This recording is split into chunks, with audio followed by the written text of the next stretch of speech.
I'd like to share some more thoughts on the Ark of the Covenant and biblical anatomy, as I like to call it. What do you think the staves or poles represent on the Ark? The Ark was God's throne, and is now symbolic of our heart where God's law is written. The cherubs represent our lungs. These cherub wings is where God hides us in Psalm 17, verse 8. Keep me as the apple of the eye. Hide me under the shadow of thy wings. The heart lies slightly under the left lung and is called the heart shadow on an x-ray. The sternum bone is the mercy seat over the heart. It is made up of 3 bones and makes a sword shape. Hebrews 4 verse 12 says God's word is sharper than a 2-edged sword. And 3 in 1 makes me think of the Trinity. Around the mercy seat is a crowned edge.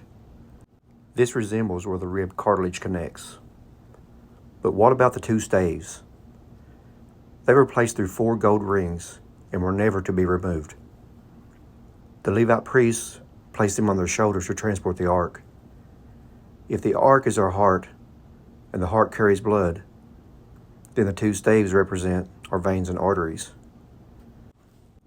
They are continually circulating our blood to be recycled and restored with fresh, life-giving oxygen. This is like the 4 beasts in Revelation 4 verse 8, crying, "Holy, holy, holy," nonstop. So what are the 4 rings? These are the 4 heart valves that open and close to direct the blood flow. Each valve has leaflets or cusps.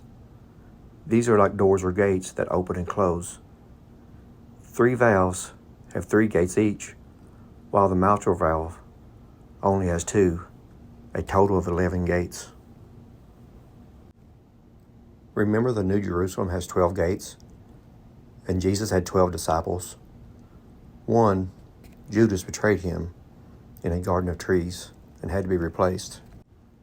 When a valve is replaced through surgery, they make a hole in your side between your ribs called a keyhole. Remember, Jesus' side was pierced? To understand more about the ribs and disciples, see my video, Eat Unto Gethsemane. It's also interesting that the oxygenated blood flows from the lungs, a type of tree. Also, with 1 missing gate or door, we have Jesus called the door in John 10, verse 9. Now, which way were the staves placed on the ark? On the front and back, or on the 2 sides? My bed is on the 2 sides. When the Levites carried the ark or throne, God would face forwards, not sideways. And if you look at the circulation of blood flow, we find the venous blood comes through 2 chambers on the right side, and fresh arterial blood on the 2 chambers on the left side. This throne sits between the tree of life, our lungs, and provides a river of life to all our members. The new heaven and earth, or Eden restored, is pictured inside us, the bride of Christ. Read Revelation chapters 20 through 22.